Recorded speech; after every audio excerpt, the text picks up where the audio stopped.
Bismillahirrahmanirrahim. Alhamdulillahirabbil alamin wa bihi nasta'in. Wala haula wala quwwata illa billahil aliyyil azim. Wa sallallahu ala Muhammadin wa ala alihi thayyibin at-tahirin wa ashabil muntajabin.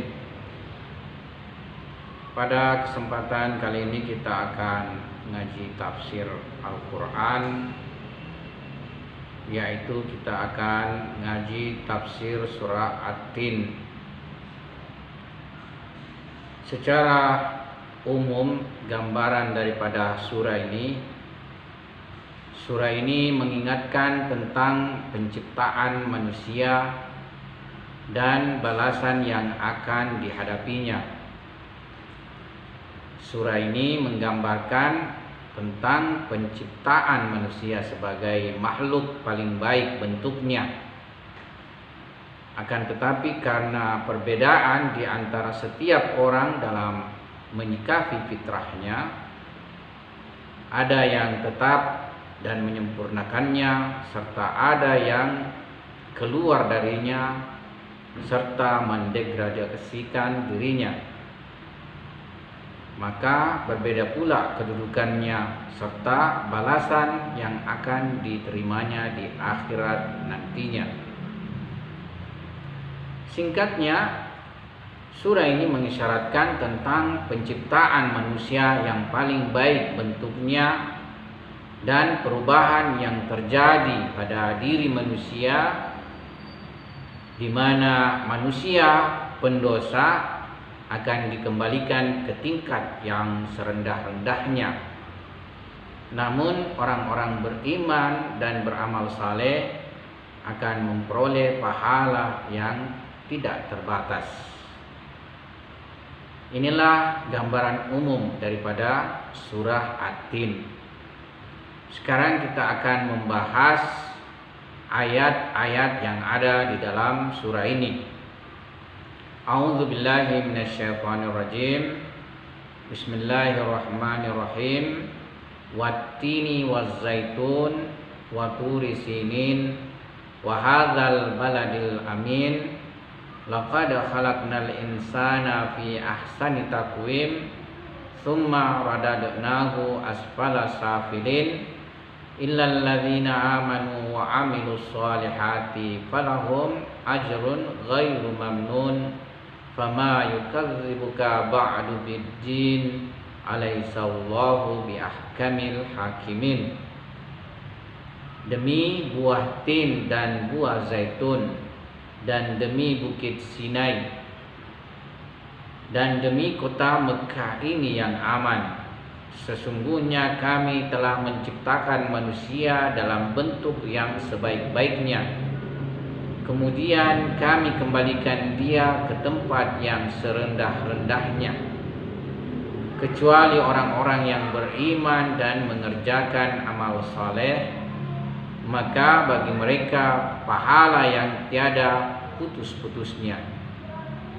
Maka apakah yang menyebabkan kamu mendustakan hari pembalasan sesudah adanya keterangan-keterangan itu? Bukankah Allah hakim yang seadil-adilnya? Surah ini dinamai At-Tin karena dimulai dengan pernyataan sumpah dengan menggunakan kata ini pada awal surah.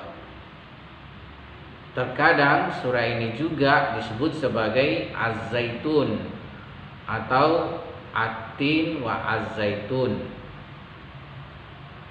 Wattini wazzaitun wa turi sinin wa hadzal baladil amin. Antara sumpah dan perkara yang disumpah mestilah terdapat kesesuaian di antara keduanya.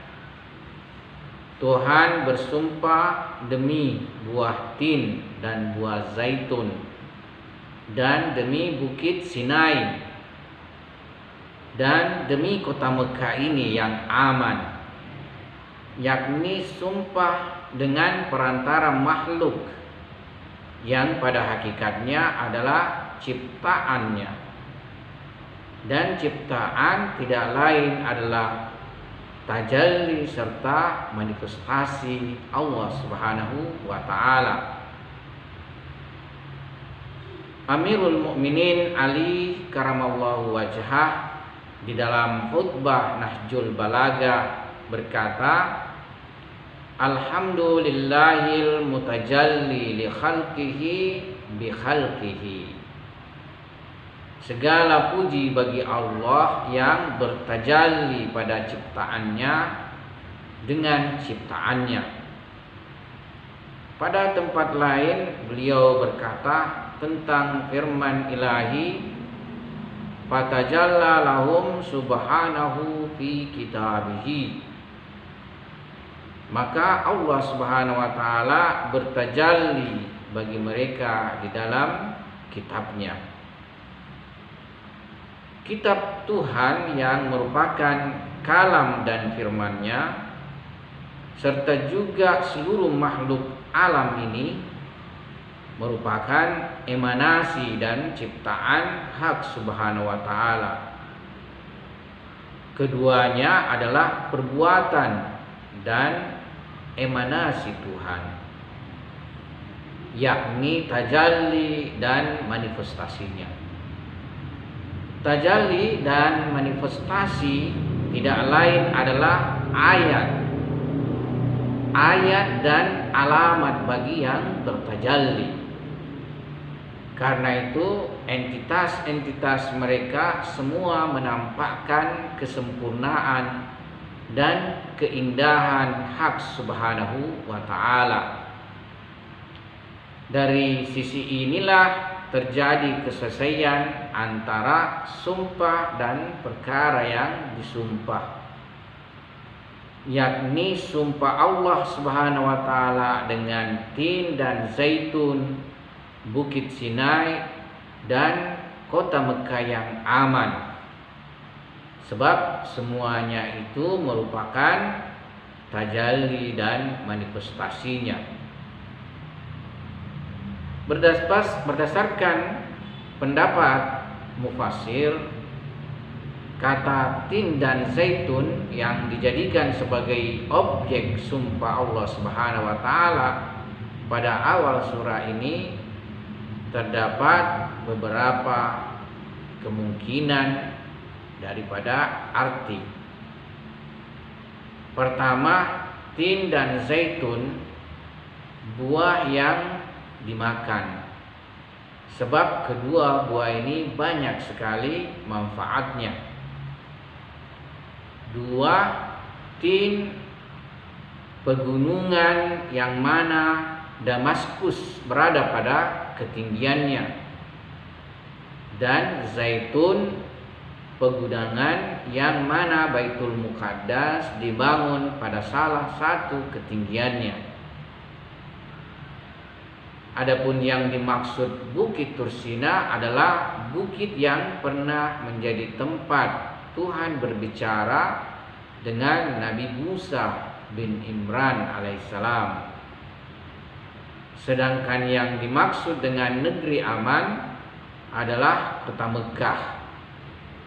Kota ini disebut sebagai kota aman dikarenakan keamanan bagi kota ini menjadi salah satu kekhususan yang telah disyariatkan. Ayat berikutnya, laqad khalaqnal insana fi ahsani taqwim. Sesungguhnya kami telah menciptakan manusia dalam bentuk sebaik-baiknya.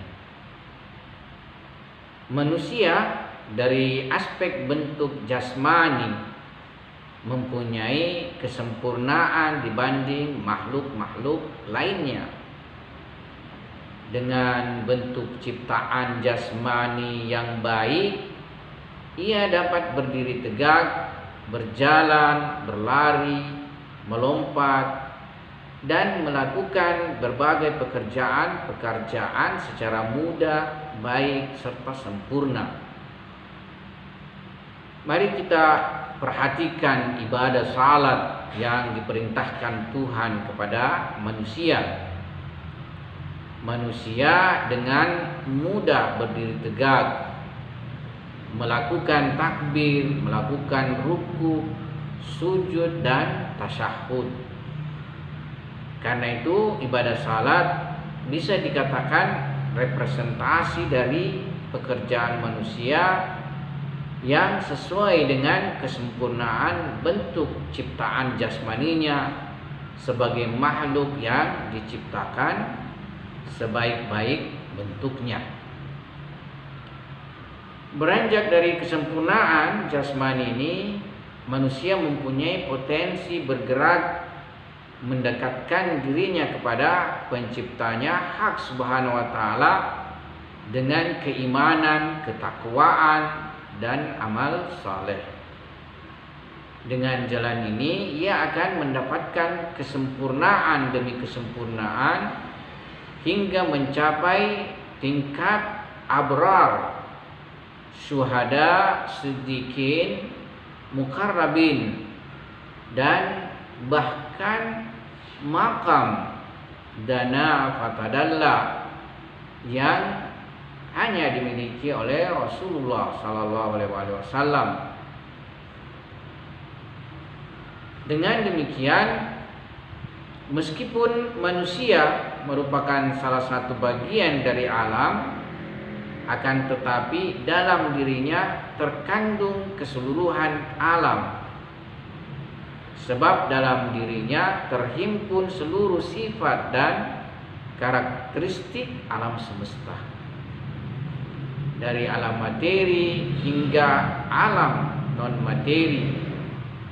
Dari karakteristik materi tak tumbuh seperti bebatuan, tumbuh dan bergerak, hingga karakteristik lebih sempurna dari materi yang melebihi karakteristik maujud malaikat-malaikat ilahi. Dengan itu, di antara makhluk yang ada, hanya manusialah yang dapat menampung seluruh hakikat realitas di dalam dirinya, sebab dirinya merupakan tajalli dari Ismul Azam Allah Subhanahu wa ta'ala. Sementara di dalam nama Hak Subhanahu wa ta'ala ini terkandung seluruh nama-nama lainnya. Hal ini sesuai hadis Rasulullah sallallahu alaihi wasallam, innallaha khalaqa Adam ala suratihi. Sesungguhnya Allah menciptakan Adam atas bentuknya. Yang dimaksud dengan surah atau bentuk adalah nama-nama dan sifat-sifat ilahi, yaitu Tuhan menciptakan manusia dengan maqam tersifati seluruh nama-nama dan sifat-sifatnya. Bahkan identitas dan hakikat ilahi tersembunyi dalam hakikat manusia. Karena itu, identitas manusia identik dengan identitas Tuhan, dan hakikatnya identik dengan hakikat Tuhan. Oleh karena itu, manusia adalah mazhar dari Al-Ismul A'zam, Allah, nama paling agung Tuhan, yang mengumpulkan seluruh hakikat nama-namanya yang lain. Oleh sebab itu, hakikat Hazrat Adam sebagai manusia sempurna berada dalam seluruh tingkatan manifestasi, mulai dari alam materi, alam misal, alam akal, hingga makam wahidiyah, dan bahkan sampai pada makam ahadiyah. Namun hanya Rasulullah sallallahu alaihi wasallam yang sampai pada makam ini, yaitu makam ahadiyah, sebagaimana dijelaskan di dalam Al-Qur'an. A'udzubillahi minasyaitonirrajim. Thumma dana fatadalla fakana qaba qausaini au adna.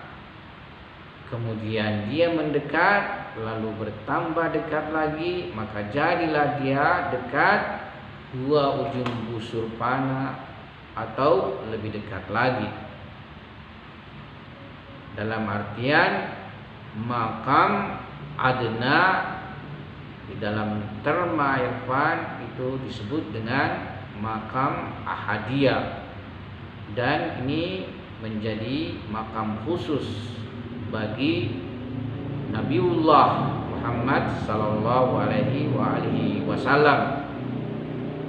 Sementara para anbiya yang lainnya berada pada makam qaba qausaini yang disebut juga dengan makam wahidiyah. Ayat berikutnya, tsumma radadnahu asfala safilin. Kemudian kami kembalikan dia ke tempat yang serendah-rendahnya.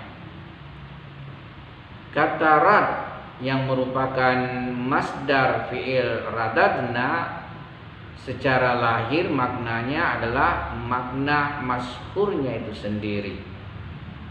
Karena itu konklusi daripada pengertian di atas kata asfala dikarenakan ketiadaan huruf jar yaitu huruf ila, maka sejak awalnya ia mansub dan takdirnya adalah radadna ila asfal. Adapun yang dimaksudkan asfala safilin adalah kedudukan jatuh merosot yang dari setiap kedudukan rendah lebih rendah lagi, dan dari setiap keadaan rugi lebih rugi lagi.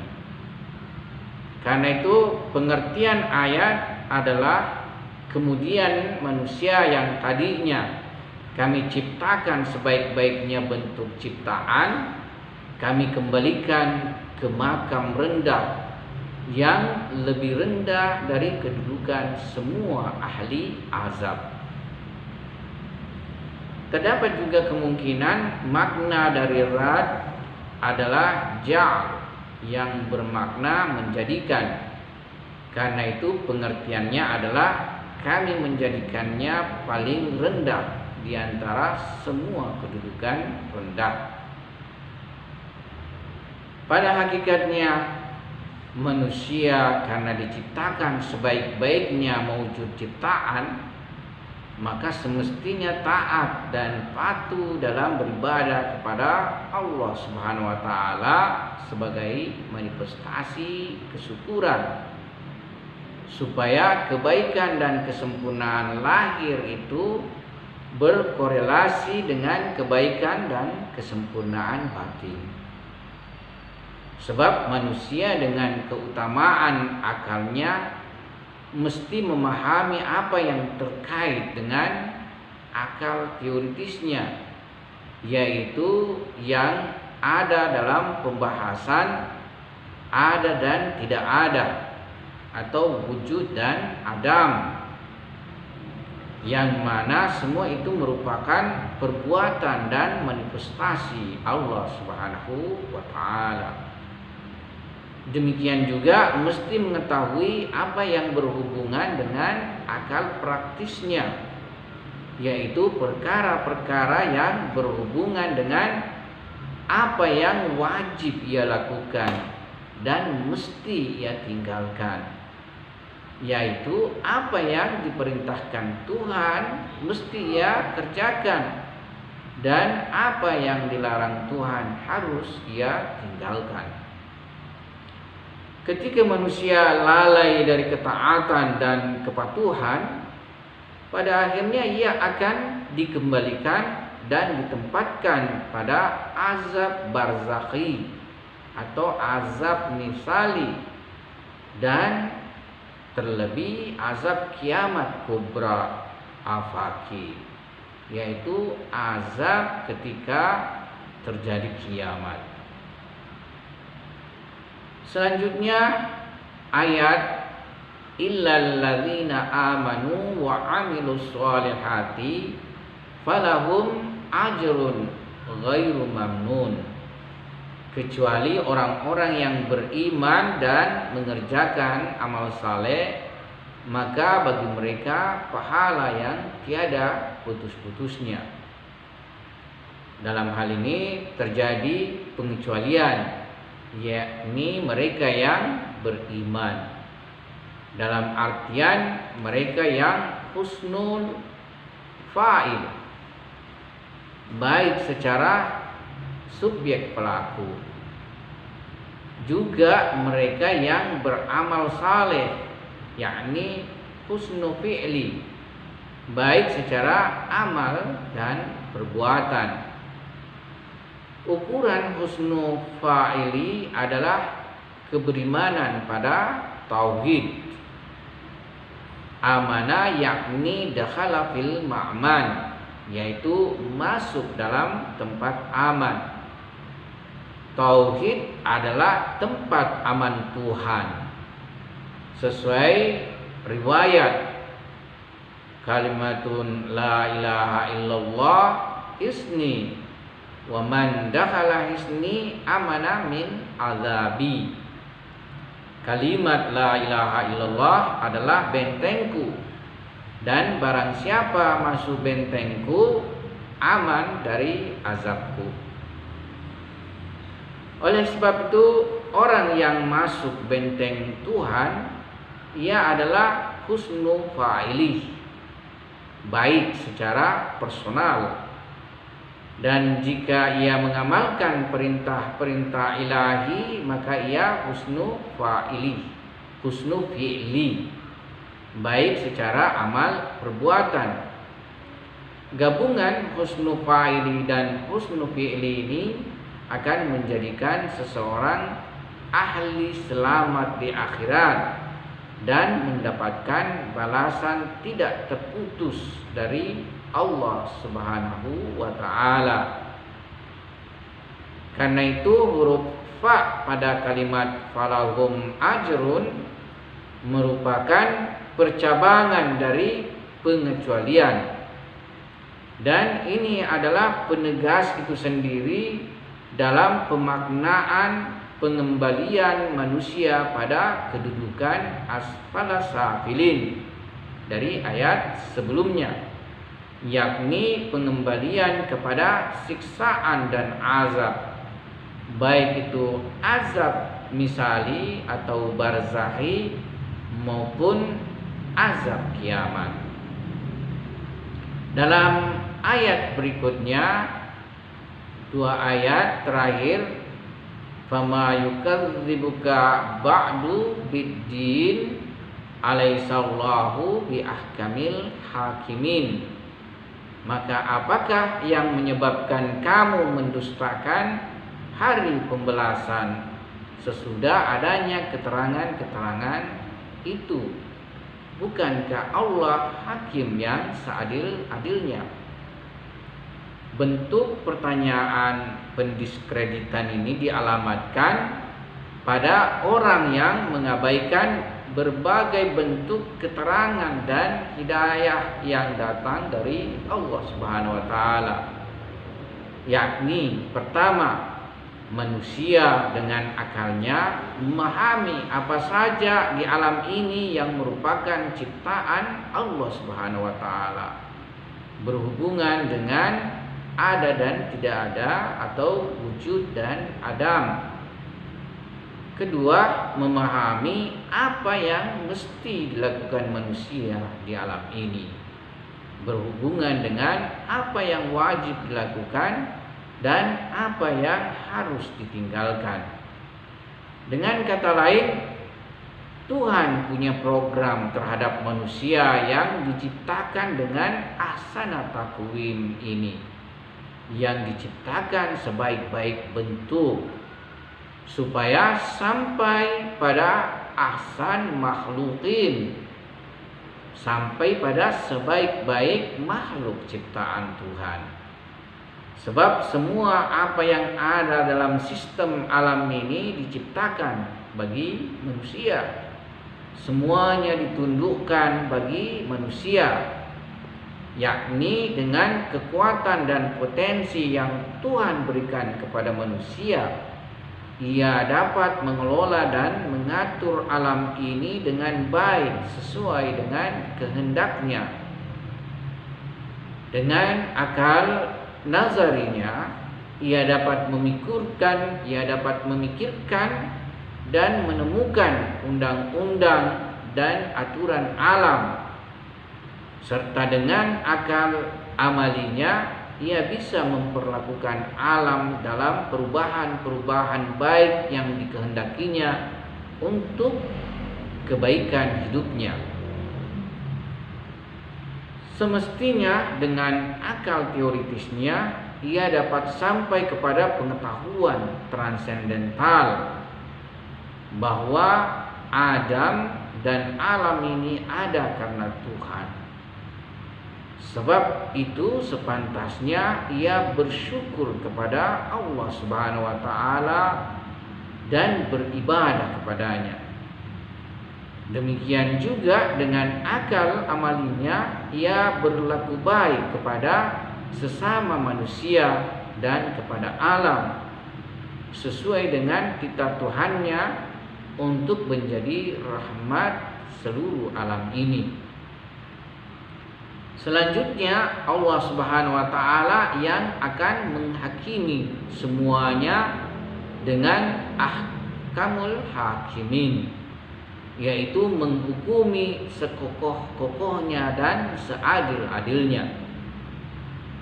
Kendati pun di dunia ini orang lain menghukumi, akan tetapi hukum akhir ada pada Tuhan, dan Dia akan menghukumi segala perkara dengan seadil-adilnya.